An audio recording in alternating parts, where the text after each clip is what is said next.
Bonjour à tous, j'espère que vous allez bien. On se retrouve pour le dernier brief de cette semaine en ce vendredi 15 juillet 2022. Donc on parlera comme d'hab du Bitcoin, on parlera des chiffres du CPI, les conséquences, on parlera rapidement du marché US et je parlerai pas d'Ether puisque l'update de mercredi est toujours valide je pense. Et tout ce que je dirai pour Bitcoin sera aussi valide pour Ether puisqu'ils sont très corrélés. Alors du coup les chiffres du CPI, bon bah des chiffres négatifs, on est sur un chiffre de 9,1%, pardon.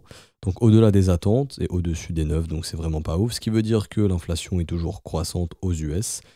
Et donc la Fed a plusieurs possibilités. Soit garder sa hausse des taux à 0,75 points parce qu'elle estime que c'est suffisant, ce qui est possible, soit monter à 1 point. Et si on monte sur du 1 point, bon bah là, le marché va très mal le prendre et on aura probablement une réaction baissière. Événement de liquidité pendant les chiffres du CPI, donc bien évidemment on a eu de la volatilité dans tous les sens, c'était mercredi donc c'était ici, bam, bam, bam. Et du coup, vu que les chiffres sont négatifs, tout le monde a sauté dans le short, donc sur le mouvement baissier ici, lorsque les chiffres sont sortis, et du coup ce qui fait qu'il y a eu beaucoup de vendeurs coincés. Et là le marché s'occupe d'aller sortir ces vendeurs. Du coup la question c'est, est-ce que, ici en fait on a capturé sur le support, hein, beaucoup de shorters pendant le CPI, et que du coup le marché s'occupe d'aller sortir ces shorters. Une fois que c'est fait, si on refaiblit, l'objectif ce sera de venir chasser sous le creux au moins ici, voire d'aller faire un plus bas. Si jamais l'objectif n'est pas ça, que on est en train de pricer la chose suivante, c'est de se dire ok, imaginez la courbe de l'inflation qui est comme ça. Donc l'inflation elle monte, elle monte, et puis là on est peut-être sur un plateau, donc ça monte légèrement avant de se retourner. Si on est dans cette optique-là, le marché est en train de pricer ça, ce qui voudrait dire ce serait pas déconnant que le marché se prépare justement à poser un bottom pendant cette phase ici, et que du coup dans les prochains mois, le CPI se mettra à chuter, donc l'inflation aux US se mettra à diminuer, et que du coup les assets à risque pourront respirer un petit peu et qu'on aura des retracements. Donc ça c'est la première en gros possibilité. Techniquement rien n'a changé, le Bitcoin ça reste dans du range. Si on veut une vraie reprise, faut un vrai breakout ici avec du volume, avec un prix qui accepte au-dessus de cette ligne de coût, ok, une sortie de range acceptée, et derrière on peut parler de retracement sans problème, et donc prochain objectif ce sera entre 29 000 et 26 000 dollars dans un premier temps. Ok. Maintenant ici sur du court terme, je trouve ça bizarre qu'on soit pas venu chasser les stops qui manquaient là sous les 18 700, voire les 18 500. Je trouve ça assez bizarre qu'on soit pas venu dans cette box ici. Est-ce que ça veut dire qu'on prépare ça pour plus tard? Bon, ça reste à voir. Je trouve que le S&P 500 est très parlant, j'y reviendrai juste après, mais en tout cas, quoi qu'il en soit, en daily, la tire du Bitcoin, elle est pas trop dégueulasse si vraiment on s'installe au-dessus des 22 500. En échelle 3 jours, c'est aussi très sympa, dans le sens où on a une grosse divergence en échelle 3 jours, ça c'est très bien, un bon momentum haussier. Pareil, si les W commencent à se former ici, tac, tac, tac, et qu'on confirme bien, on est officiellement dans du retracement. Si tout ça se forme, et donc à ce moment-là, on aurait un retracement d'été. Ok. Et idéalement accompagné par le S&P 500, etc., etc. Au niveau de l'order flow, vous voyez, depuis le CPI, donc c'était 14h30 le 13 juillet, donc quelque part par là, on était sur un ratio long très positif, et bam, le ratio short qui monte fortement. Pourquoi? Parce que bah oui, les chiffres sont négatifs, donc les gens, leur premier réflexe, c'est de se dire, ok, il faut shorter. Logique. Et donc les gens font quoi? Short, et rappelez-vous, le marché va contre la majorité. Si la majorité short, le marché simplement risque de monter pour sortir les vendeurs. On a beaucoup qui comprennent pas, se disent mais non, mais si les gens shortent, ça devrait descendre parce que les gens vendent. Oui, mais quand vous êtes un shorter, donc quelqu'un qui short le marché, une vente à découvert, vous êtes quelqu'un qui va faire une promesse de rachat. Donc c'est pour ça que c'est bullish. Quand t'as plein de mecs qui viennent shorter un marché, t'as plein de mecs qui font des promesses de rachat. Donc des mecs qui vont racheter leur position, ce qui peut faire monter les prix, ce qui est le cas actuellement. Parce que les mecs se font sortir de leur short. Et du coup, ce qui est intéressant, ce qu'on voit au niveau de l'order flow, bon, c'est toujours qu'on a une majorité. Bon, là, on a 48-52, donc on est neutre en termes de long et de short. Mais ce qui est intéressant, c'est qu'on a eu une bonne hausse d'open interest hier et que pour l'instant, c'est les vendeurs qui sont coincés. Si on revient dans la box violette, il y a de grandes chances qu'on aille chasser les stops ici et ensuite ici et qu'on aille bien chercher sous les 18 500. Mais ce qu'il faut savoir, c'est que malgré tous les stops qu'on a sous cette zone, le marché n'y a pas été. Ce qui veut dire que là, actuellement, il y a des gars qui ont assez de fonds pour tenir justement cette forte zone de support. Et on le voit, c'est vraiment bien marqué. Pourquoi? Parce que ici, on a vraiment le prix qui a été retenu ici, on y est revenu, on a retenu le prix ici, on y est revenu, on a retenu le prix ici. Vous voyez ici, à chaque fois pendant 1, 2, 3, 4, 5, 6, 7, 8, 9, 10 jours, à chaque fois qu'on y revient, on ne va pas sous ces niveaux. Donc là, il y a vraiment une grosse accumulation. En gros, il y a des gens qui arrivent à retenir le marché ici. Donc quand je dis des gens, c'est plutôt des gros poissons, des whales très probablement, qui arrivent à acheter beaucoup ici et qui arrivent à retourner le prix à chaque fois qu'on vient là. Et vraiment, c'est bizarre qu'on soit pas venu chasser au moins sous 18 600. Donc c'est-à-dire qu'il y a de gros poissons ici. Si ces gros poissons se font piéger, bon bah ils n'auront pas le choix, soit de sortir à break-even, donc en gros un rebond et là ils sortent de leur position et ensuite c'est direction baissière comme ceci, soit simplement bon bah ils n'ont pas de choix, enfin ils n'ont pas de chance et ces mecs ne peuvent pas sortir et donc ça devient des gens à liquider, c'est ce qui fait qu'après on peut avoir une action de prix comme celle-ci. Je ne dis pas que je suis bearish sur Bitcoin. Le Bitcoin ça reste un range, si ça break out au nord c'est bullish, ça break out au sud c'est bearish. Je dis juste que idéalement, pour penser plus bullish, il faudrait venir nettoyer juste ces creux et ces creux ici pour venir capturer la liquidité. Et c'est un concept de Wyckoff, parce que Wyckoff, justement, sa stratégie, c'est beaucoup de psychologie, mais aussi les concepts de liquidité de marché. Et donc, il faudrait voir ce que vous connaissez, je pense, maintenant, mais un spring. En gros, le spring, simplement le fait de capturer la liquidité des creux précédents. Ok. Et ça, généralement, quand il se passe ça, c'est assez bullish. Ça veut dire qu'en gros, tous les mecs sont positionnés pendant plus d'un mois, bah, voient leur stop être rechassé. Donc le train des acheteurs se décharge vite. Et d'un coup, ce qui fait que le train est plus léger ensuite et qu'on peut remonter facilement. Quelque chose comme ça. Le fait qu'on soit venu péter les stops des vendeurs ici, ben, j'aurais préféré qu'on pète les stops des acheteurs si on voulait vraiment être bullish. Maintenant, la dynamique de prix est très sympa. Si ça break out, il n'y a pas de problème, etc., etc. Je pense qu'on vous parle beaucoup du P-Cycle Bottom. Enfin, il y a un élève qui m'a dit que ça en parlait beaucoup sur le YouTube français. Encore une fois, ok, ça montre ici qu'on est sur un potentiel bottom, mais c'est à prendre avec des pincettes dans le sens où cet indicateur n'a pas assez d'historique. Donc oui, il a marqué le bottom des 2 précédents cycles, mais le mec l'a fait a posteriori cet indicateur. C'est-à-dire qu'en gros, bah, il est venu, il a mis 2 mois immobile et il a regardé, il a essayé de trouver une confluence lors des précédents bottoms. C'est-à-dire qu'il a essayé de trouver une data qui s'est répétée et ici, et en gros sur le bottom là-bas. Et donc du coup, bah, là ça s'est répété une 3e fois. Est-ce que ça veut dire que c'est un indicateur à mettre à la poubelle? Pas forcément. C'est un indicateur à observer et à voir dans le temps s'il peut être fiable ou non. Comme je disais aux élèves, vu que le marché est cyclique, il faudrait encore au moins 5-6 cycles, donc attendre au moins 30 ans. Est-ce qu'on a le temps d'attendre 30 ans? Je ne pense pas. Mais on va dire que se dire absolument c'est le bottom, parce que le P-Cycle Bottom, il a dit que c'était le bottom, non. Et techniquement, c'est pas encore le cas. C'est sympa et c'est ce qu'on dessine vraiment, les 19K sont très bien marqués. Mais c'est pas suffisant pour se dire oui, on a un bottom, donc faites très attention. Faut pas juste sauter à pieds joints et se dire ok, j'all-in parce qu'il y a le P-Cycle Bottom. Non. Mais c'est intéressant parce que précédemment, on va dire les 2 facteurs techniques qui se sont passés lors du bottom se repassent actuellement encore une fois. Donc est-ce que le marché va suivre cette pattern et va poser un bottom? C'est ça qui va être intéressant de regarder. Hop, ça je peux supprimer.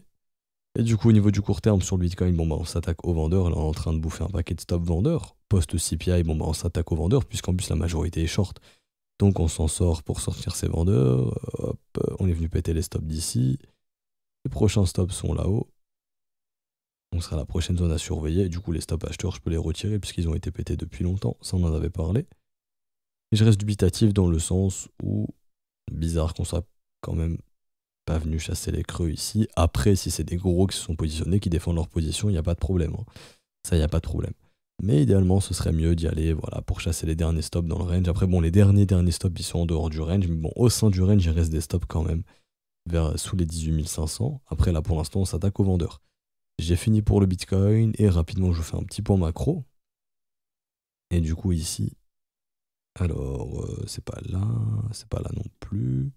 Ça va être ici. Donc dollar index qui reste toujours très fort, ça ne sert à rien de lutter pour l'instant. Comme on en avait parlé, c'est bon, on est venu chercher 0,99, donc tous les médias vont se mettre à en parler. Enfin déjà on le voit partout, ça en parle partout. Ce qui fait que là, bon bah c'est ce qui fait que le dollar est dans une parabole, les médias en parlent, donc c'est ce qui peut accentuer cette parabole. Continuer de choquer le monde et de voir un euro faible jusqu'à ce que la BCE puisse agir, parce que encore une fois, par exemple quand la France achète à l'étranger, ou les Européens achètent à l'étranger, ben, les transactions se font en dollars.